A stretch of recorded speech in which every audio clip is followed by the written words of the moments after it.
Hello guys, welcome to Amrish Vishwakarma classes. और आज से हम लोग क्लास 9th है कि मैथमेटिक्स में नंबर सिस्टम में आगे बढ़ेंगे।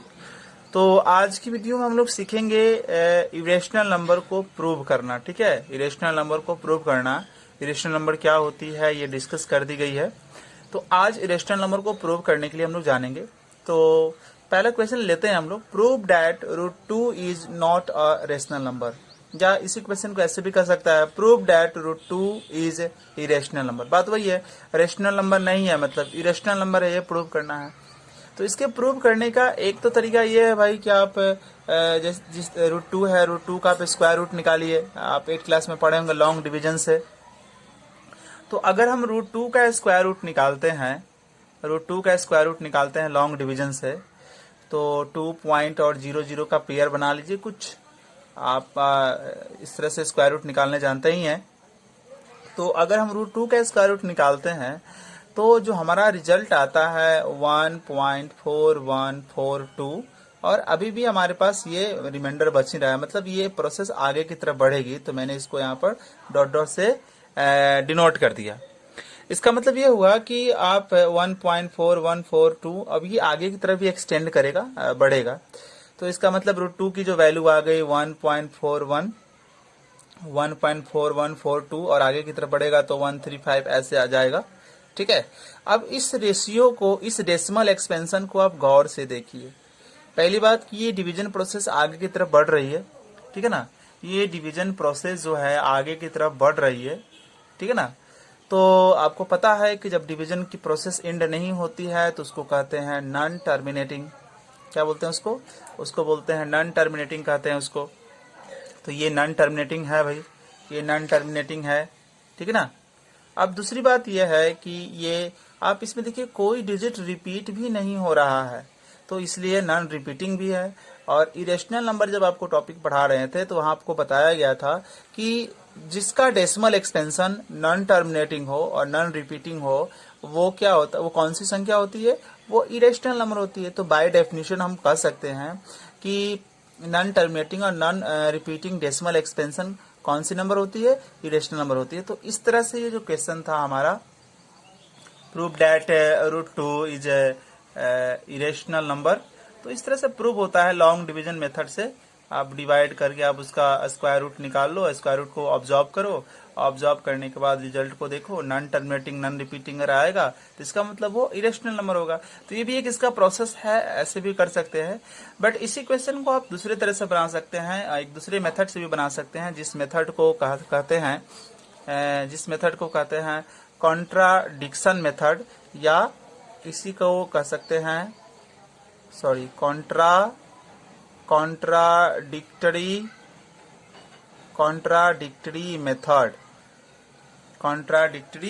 मेथड भी इसी को कहेंगे। ठीक है, तो कॉन्ट्राडिक्टरी मेथड से भी आप इरेशनल प्रूव कर सकते हैं। तो क्या है उसका मेथड है, कैसे उसको प्रूव करेंगे, आइए उस चीज को हम लोग जानते हैं। ठीक है, तो इरेशनल प्रूव करने के लिए अभी दूसरा मेथड हम लोग सीखेंगे, उसको बोलते हैं कॉन्ट्राडिक्टरी मेथड या कॉन्ट्राडिक्शन मेथड। इसमें क्या होता है, जस्ट अपोजिट मान के हमको चलना होता है।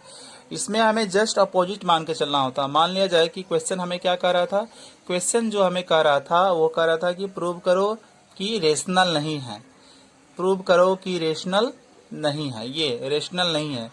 तो इसका जस्ट रेशनल नहीं है तो अपोजिट क्या हो जाएगा, रेशनल है। तो हमको कॉन्ट्राडिक्टरी मेथड में यही करना होता है, मान के चलेंगे हम लोग कि ये रेशनल है। तो रेशनल है तो रेशनल की डेफिनेशन क्या होती है उस चीज को समझते हैं हम लोग। हम ये मान के चलेंगे, लेट इट बी, मान लिया जाए कि √2 क्या है, रेशनल है। कॉन्ट्राडिक्टरी मेथड में जस्ट अपोजिट मान के चलते हैं। ठीक है ना, जो स्टेटमेंट दिया हुआ है उसका जस्ट विपरीत मान लीजिए, उसको मान के चलना होता है। तो क्वेश्चन कर रहा था कि इरेशनल नहीं है, तो हम मान के चल रहे हैं कि रेशनल है। अब रेशनल है तो आप रेशनल की डेफिनेशन पढ़े हो कि रेशनल है तो भाई रेशनल को हम कैसे दिखाएंगे, रेशनल p/q के फॉर्म में होता है, और जहाँ p q दोनों क्या होता है, इंटीजर होता है, और q जो होता है वो 0 के इक्वल नहीं होता। एक और ध्यान देना है आपको कि दोनों, ये जो रेशनल है वो कौन सा है, सिंपलेस्ट फॉर्म में है। कौन सा फॉर्म में है, सिंपलेस्ट फॉर्म में।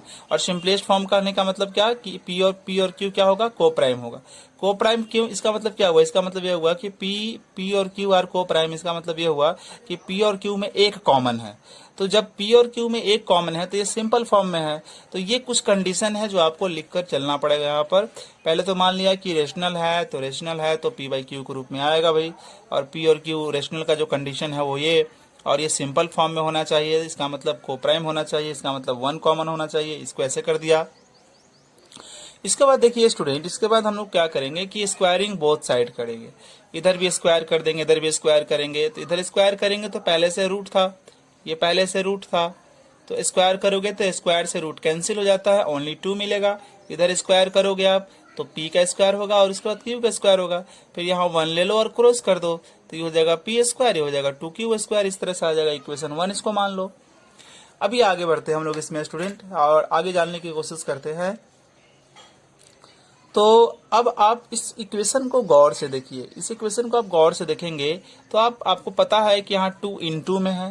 तो अगर हम यहाँ से 2 को हटाना चाहेंगे, इधर लाना चाहेंगे, तो ये 2 क्या करना चाहेगा, ऐसे होगा भाई। अगर हटाना चाहेंगे तो क्या Q स्क्वायर आएगा, Q स्क्वायर, यहाँ होगा P स्क्वायर, और ये 2 है तो ये नीचे 2 आएगा ऐसे। यानी कि 2 किसको डिवाइड कर रहा है, 2, और ये जो बड़ी सी लाइन देख रहे हैं ना, वर्टिकल लाइन, इसका मतलब डिवाइड होता है। तो 2 इज डिवाइडिंग P स्क्वायर, इसका मतलब होगा 2 is dividing P square, 2 P square को डिवाइड कर रहा है। तो 2 जब 4 के स्क्वायर को डिवाइड कर रहा है, करेगा ना, 4 के स्क्वायर 16, 2 4 के स्क्वायर को डिवाइड करेगा, 4 के स्क्वायर 16 होता है। तो अगर इसके स्क्वायर भी हटा देंगे ना, तब भी 2 इसको डिवाइड करेगा। उसी तरह से जब हम यहाँ मालूम चला हमें कि 2 P स्क्वायर को डिवाइड कर रहा है, इसका मतलब 2 P को भी डिवाइड करेगा। इक्वेशन नंबर इसको 2 मान लिया। अब स्टूडेंट इसमें हम लोग आगे क्या करेंगे, आगे का प्रोसेस क्या होता है इसका, आगे का प्रोसेस ये होता है, अब बड़े ध्यान से देखिएगा और समझने की कोशिश करिएगा। आगे का जो प्रोसेस ये है कि आप इसको देखो, ये क्या कह रहा है कि 2 जो है P को डिवाइड कर रहा है। 2 किसको डिवाइड कर रहा है, P को। तो 2 P को डिवाइड कर रहा है, इसका मतलब P में 2 है, होगा। अगर हम यहाँ लिखते हैं कि 5 डिवाइड Q, तो इसका मतलब Q में 5 होगा, ठीक है ना, कम से कम Q में 5 तो होगा। फिर यहाँ लिखते हैं कि 6 डिवाइड Q, तो इसका मतलब Q में 6 होगा। तो P डिवाइड 2, इसका मतलब P में 2 होगा, और P में 2 के अलावा कुछ और भी हो सकता है। तो मैंने मान लिया कि R है उसके पास, तो P equal to 2R late कर लेंगे। कैसे आया ये, 2 P को डिवाइड कर रहा है, इसका मतलब P में 2 है, तो P में 2 है, और P में 2 के अलावा कुछ और भी हो सकता है, नहीं भी हो सकता है, तो उसके लिए मान लेते हैं कुछ और भी हो सकता है, तो R मान लिया जाए, 2R हो गया। अब ये जो इक्वेशन 1 था आपके पास, यहाँ पर इक्वेशन 1 है ना, ये वाला, इस वाले इक्वेशन में क्या करो, P की वैल्यू रखो।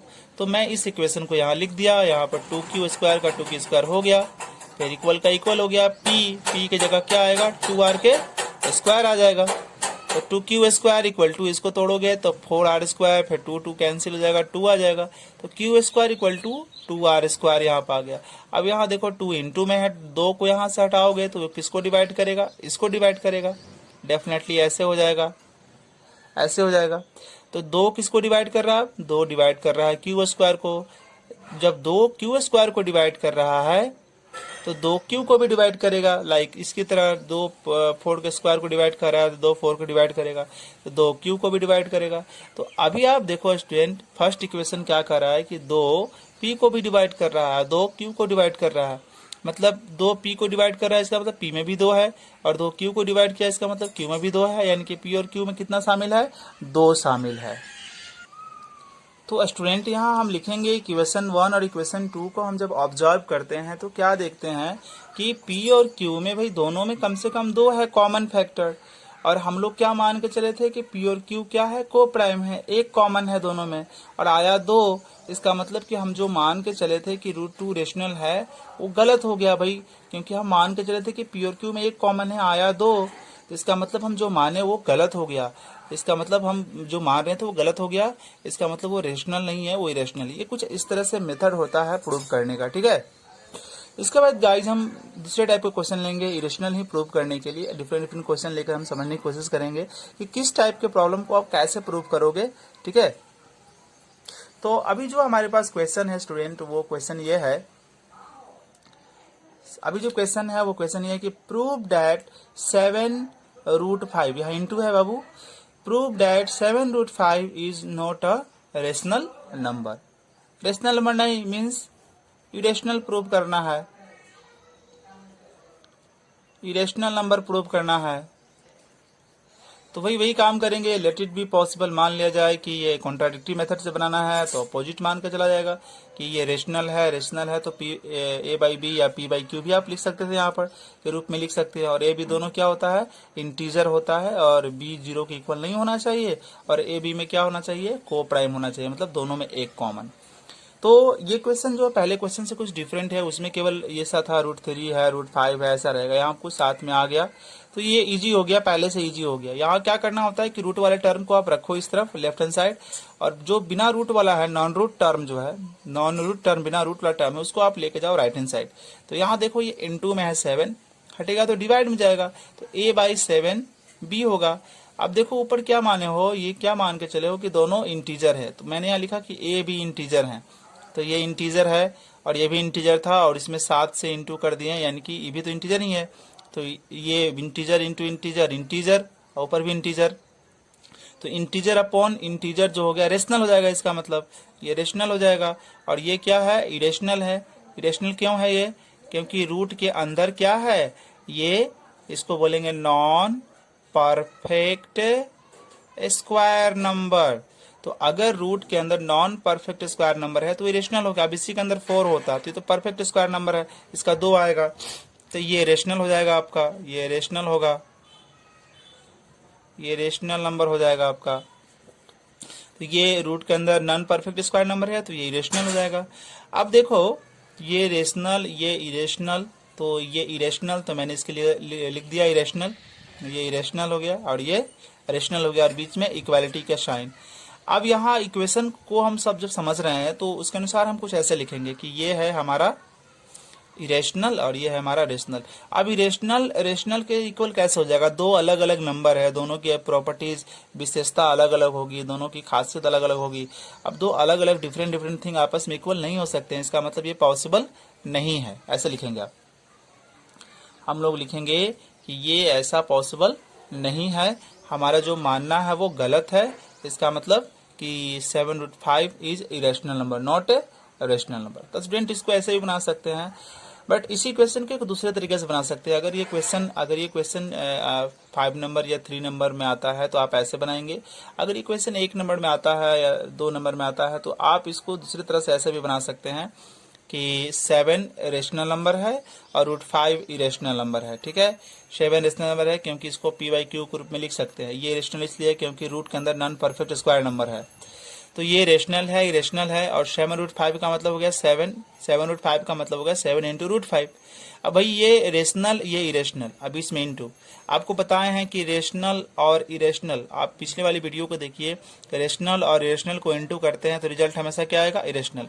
तो वही मैंने लिख दिया कि पूरा क्या होगा, इरेशनल होगा। क्यों, क्योंकि product of rational and irrational number is always irrational. Student इस क्वेश्चन को देखते हैं, इसके बाद जो हमारे पास अगला जो क्वेश्चन है, prove that 2√2 is irrational number. तो कॉन्ट्राडिक्टरी मेथड का हम लोग यूज करेंगे। तो कॉन्ट्राडिक्टरी मेथड में फिर वही काम करेंगे, इसको मान लेंगे कि ये आपका कौन सा नंबर है, ये रेशनल नंबर है, रेशनल है तो p/q के रूप में लिखेंगे, और जो कंडीशन हो कंडीशन को यहाँ पर लिखेंगे। इसके बाद मैंने क्या बताया था आपको कि इसमें जो नॉन रूट टर्म है, जो बिना रूट वाला टर्म है, उसको आप वहां से हटाइए, हटा के राइट हैंड साइड में लेकर आइए, तो √2 इक्वल टू हो जाएगा p/q - 2।